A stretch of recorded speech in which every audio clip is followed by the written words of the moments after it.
পাকিস্তান বিশ্বকাপ থেকে ছিটকে পড়ায় এবার বাংলাদেশের সমর্থক বনে গেলেন মোহাম্মদ হাফিজ। পাকিস্তানের সাবেক অধিনায়কের বিশ্বাস, বাংলাদেশ খেলবে বিশ্বকাপের সেমিফাইনালে। যুক্তরাষ্ট্রের কাছে হার বাংলাদেশকে ভালো খেলতে উৎসাহ দিয়েছে বলেও মনে করেন এই কিংবদন্তি। এবারের বিশ্বকাপে পাকিস্তানের যাত্রা খুব একটা ভালো ছিল না। 4 ম্যাচের 2 ম্যাচে হেরেছে পাকিস্তানরা, বিদায় নিয়েছে গ্রুপ পর্ব থেকেই। এদিকে বাংলাদেশের সাথে ডি গ্রুপে ছিল শ্রীলঙ্কাও। পাকিস্তানের মতো তারাও সাবেক চ্যাম্পিয়ন। এশিয়ার 2 চ্যাম্পিয়ন বিদায় নেয়, হাফিজ এবার বাংলাদেশকে সমর্থন করছেন।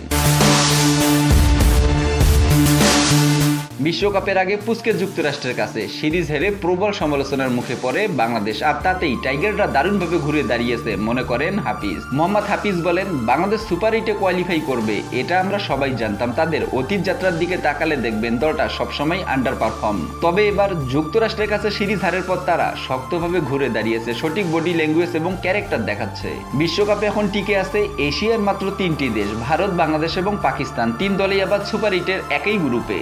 ভারত বরাবরই পাকিস্তানের প্রতিদ্বন্দ্বী। আফগানিস্তান প্রতিবেশী দেশ হলেও হাফিজ সমর্থন রাখছেন বাংলাদেশের প্রতি। তার বিশ্বাস, বাংলাদেশ সুপার 8-এও ভালো পারফরমেন্স অব্যাহত রেখে প্রথমবারের মতো বিশ্বকাপে সেমিফাইনালে খেলবে। তিনি আরো বলেন, আমি আশা করছি বাংলাদেশ ভালো করবে। এশিয়ার 2 জয়েন্টস পাকিস্তান এবং শ্রীলঙ্কার ছিটকে যাওয়ায় আমি খুশি হব বাংলাদেশ যদি ভালো খেলে এবার সেমিফাইনালে যায়।